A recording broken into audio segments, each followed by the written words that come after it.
we would be remiss if we didn't touch on in a little bit more depth our thoughts on the Penn State situation with James Franklin being fired. Now, I already gave you my take on James Franklin no longer being the head coach there. I think at a certain point, the synopsis there for my thoughts are James Franklin and Penn State, neither of them were getting what they wanted out of that situation. Penn State wanted to win a national championship. James Franklin probably wanted to have a better quality of life outside of the facility at Penn State. And seeing the things that are being said about him, seeing a couple of peeks into that house, let's say the metaphorical house with people booing him and chanting "Fire Franklin." Like, the guy won a lot at Penn State, but that thing had turned sour, and it turned sour pretty quickly. So the name that you're hearing the most right now, the name that I said as soon as that news broke I would go after if I'm Penn State, is Matt Rhule, head coach of Nebraska. He's worked with their AD that's currently at Penn State. He is a Penn State grad, walked on at Penn State and played for Penn State. Like, it makes all the sense in the world.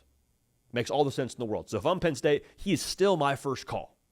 But I want to flip this perspective for a second. If I'm Matt Rhule, as much as I love Penn State, I'd stay at Nebraska.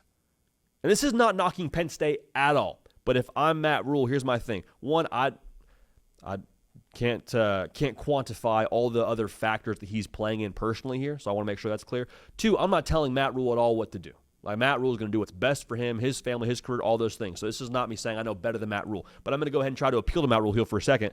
You're not at a spot now where you need to make this jump. You're at a big guy job. You're not one of those FCS jobs, or you're not at Temple or Baylor. Like, you're at Nebraska. And Matt Rhule gets his at Nebraska. We had him on when he first took that job. He talked about walking into the facility every day and seeing national title trophies.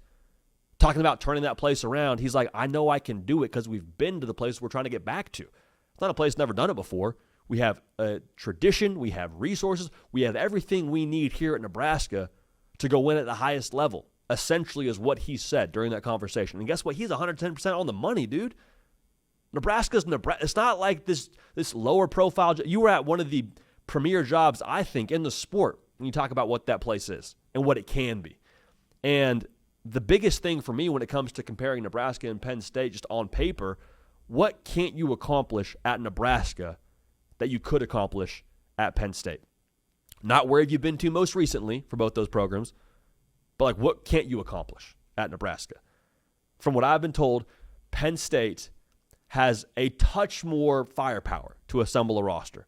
Again, a touch. Inches, not feet. It's not a massive difference when it comes to the budget that Nebraska's working with and the budget that Penn State's working with. It's pretty even playing field for those two. So if that's the case, why would I leave? If I'm Matt Rhule, why would I leave? And I think the answer to that is probably, hey, listen, there's the emotional component. The heart wants what it wants. We'll get to that in a second. And if that's the case, dude, I can't quantify that. I can't.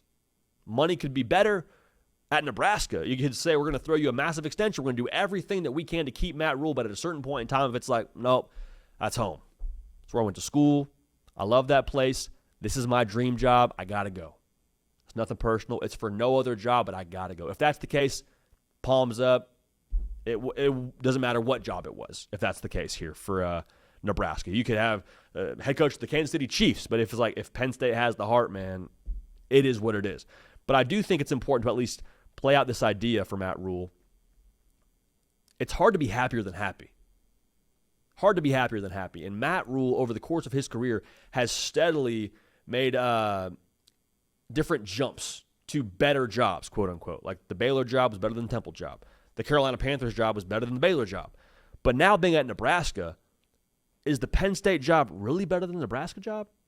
And if you're happy at Nebraska, and your family's happy in Lincoln, I don't know if 100% like how that whole thing works internally with the family. I don't want to wander into that territory. But if you feel settled at Nebraska and you're just now at a point where you're starting to win more and more, is it really greener in Happy Valley? Is the grass really more luscious over there? Because I think with what you have right now, what I just told you, resources are good, roster's in a good spot. I think Nebraska, as it stands right now, is probably going to beat Penn State based off the UCLA Northwestern game. Is it really better at Penn State relative to what you're doing in Nebraska right now? And I think a lot of people will be very quick to say, well, JD, are they really going to hire Matt Rhule? Because James Franklin couldn't win the big game, and Matt Rhule historically has never won the big game, right? I think that's a little bit fugazi, because Matt Rhule, what I just said a second ago, he has steadily climbed the ladders in the coaching world. He's at Temple for 3 years, jumped to Baylor. Baylor for 3 years, jumped to the NFL.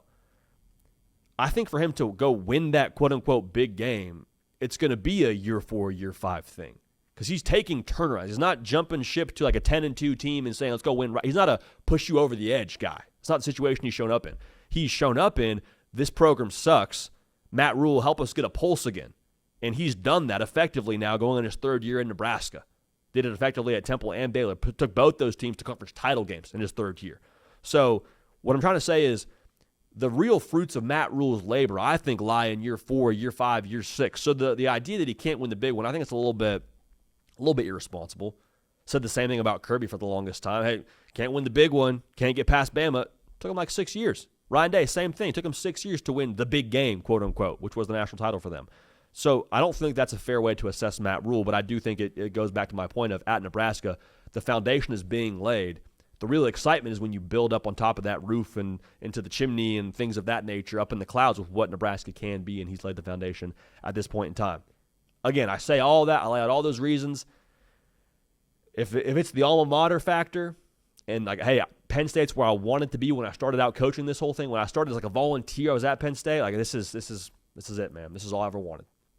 At that point, we will clap it up for Matt Rhule. We will wish him all the best in the world, and we will openly root for Matt Rhule on this side of things, wherever he's at. But for me personally, I'd love to see him stay at Nebraska, and that, to me at least, outside of the emotional component, makes a good bit of sense.